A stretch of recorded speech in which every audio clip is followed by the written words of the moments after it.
Hello student, मैं तुम्हारी Hindi teacher अर्चना राय आज तुम्हें हिंदी व्याकरण में लिंग के बारे में समझाऊंगी। तो देखते हैं बेटा, लिंग किसे कहते हैं। जिन शब्दों के द्वारा हमें किसी लिंग का पता चलता है उसको लिंग कहा जाता है। जैसे लिंग दो प्रकार के माने गए, पुल्लिंग और स्त्रीलिंग। पुल्लिंग पुरुष जाति का बोध कराने वाले शब्दों को पुल्लिंग कहते हैं, और स्त्रीलिंग क्या है? स्त्री जाति का बोध कराने वाले शब्दों को स्त्रीलिंग कहते हैं। आगे देख रहे हो बेटा, लिखा है हिंदी व्याकरण में केवल दो लिंग होते हैं, पुल्लिंग और स्त्रीलिंग। नपुंसक लिंग इसमें नहीं है। अतः प्रत्येक अचेतन पदार्थ के नाम को पुल्लिंग या स्त्रीलिंग के अंतर्गत रखा जाता है। ठीक है।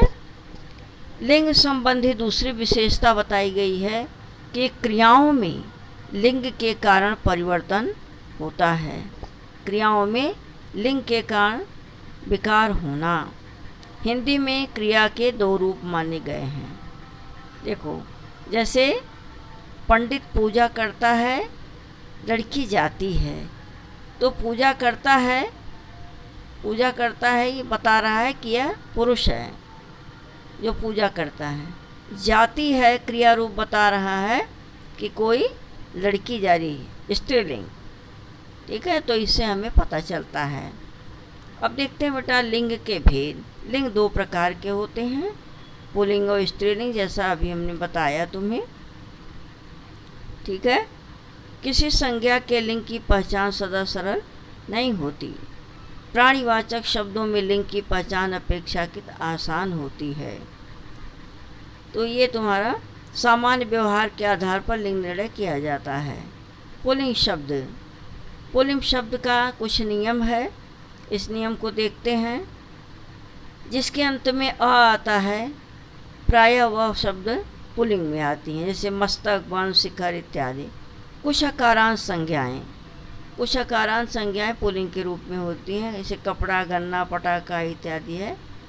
तीसरा है वे शब्द जिनके अंत में त्व, आव, पन प्रत्यय हों, वो भी पुल्लिंग के अंतर्गत आते हैं। महीनों और दिनों के नाम भी प्रायः पुल्लिंग में होते हैं। पर्वतों के नाम भी पुल्लिंग में माने गए हैं। समय विभाग के नाम ज़्यादातर पुल्लिंग में होते हैं। ग्रहों के नाम भी पुल्लिंग में दिखाई दे रहा है बेटा। धातुओं के नाम प्रायः पुल्लिंग में होते हैं, जैसे सोना, पीतल, तांबा, लोहा इत्यादि। दैहिक शरीर के जो अंगों के नाम हैं वो भी पुल्लिंग के रूप में माने गए हैं। वर्णमाला के कुछ अक्षर भी पुल्लिंग माने जाते हैं। स्त्रीलिंग का सामान्य नियम क्या है? स्त्रीलिंग के बारे में बताया जा रहा है। इकारांत तत्सम संज्ञाएं प्रायः स्त्रीलिंग होती हैं, जैसे हानि, शांति, समिति, जाति। अकारांत संज्ञाएं प्रायः स्त्रीलिंग होती हैं। देख रहे हो ना, जैसे परीक्षा, कृपा। जिन शब्दों के अंत में आई, आहट, ताती या प्रत्यय लगे हों वे भी स्त्रीलिंग होते हैं। नदियों तथा झीलों के नाम भी स्त्रीलिंग के अंतर्गत आते हैं। ठीक है। भाषा, बोली और लिपियों के नाम भी स्त्रीलिंग में माने गए हैं। त अंत वाली संज्ञाएं प्रायः स्त्रीलिंग होती हैं। ये सब बहुत ध्यान से तुम्हें पढ़ना पड़ेगा, एक एक से इसका नियम है। त अंत वाली संज्ञाएं प्रायः स्त्रीलिंग होती हैं। अरबी फारसी के वे शब्द जिनके अंत में श या श, आ, ह प्रत्यय होता है उसे स्त्रीलिंग, वहाँ स्त्रीलिंग होता है, जैसे हवा, दवा, तलाश, कोशिश इत्यादि।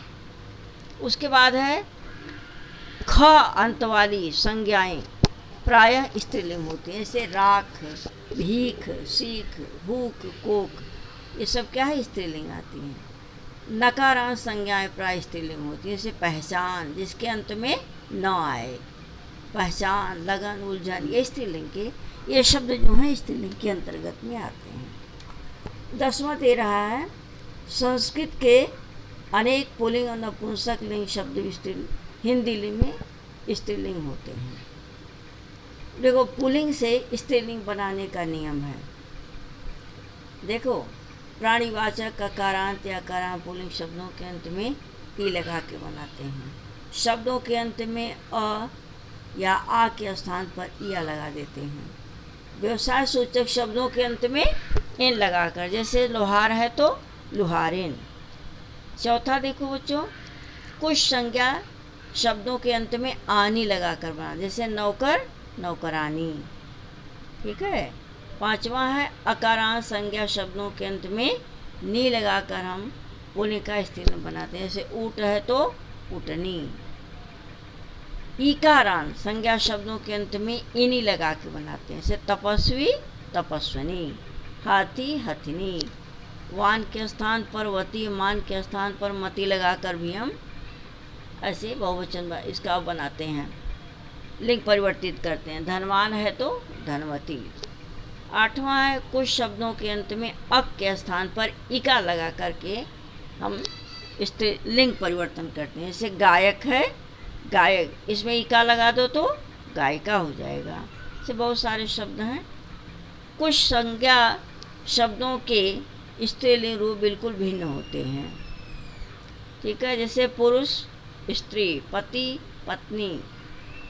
पुरुष का अगर हम स्त्रीलिंग बनाना चाहेंगे तो स्त्री लिखा जाएगा। कवि का कवित्री, बैल का गाय। ठीक है। इन सारे शब्दों को ध्यान से देख लेना। अकारांत पुल्लिंग शब्दों के अंत में आ लगाने से, जैसे सुत, इसमें आ रहा है ना लास्ट में, सुत। अकारांत पुल्लिंग शब्दों के अंत में आ लगा, सुता। प्रिय प्रिया, मूर्ख मूर्खा, शिष्य शिष्या। बहुत सारे नियम हैं, ये सबको ध्यान से समझ पढ़ लेना। 11वां है कुछ शब्दों का प्रयोग सदैव पुल्लिंग रूप में ही होता है। खरगोश, गैंडा, कछुआ, ये सारे शब्द दिए हुए हैं। पशु, मत्स्य, उल्लू, भेड़िया, इनका शब्द हमेशा पुल्लिंग रूप में ही होता है। इनको नर और मादा के रूप में कहते हैं। इनके लिंग बदलने के लिए इनके पूर्व केवल मादा लगा देते हैं। नर खरगोश, मादा खरगोश। ठीक है। मादा कछुआ, ऐसे चलता है। कुछ शब्दों का प्रयोग सदैव स्त्रीलिंग में ही होता है, जैसे मखड़ी, मक्खी, तितली, कोयल।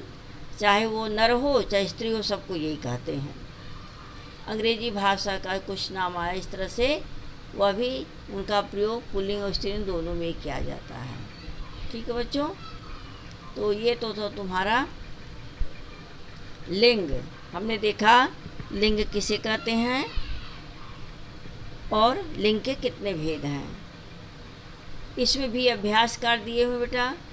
हर अभ्यास कार्य का, हर प्रश्न का अभ्यास कार्य के हर प्रश्नों में से 5-5 अपनी कॉपी में कर लेना और बुक में पूरा भर लेना। ठीक है। Thank you student.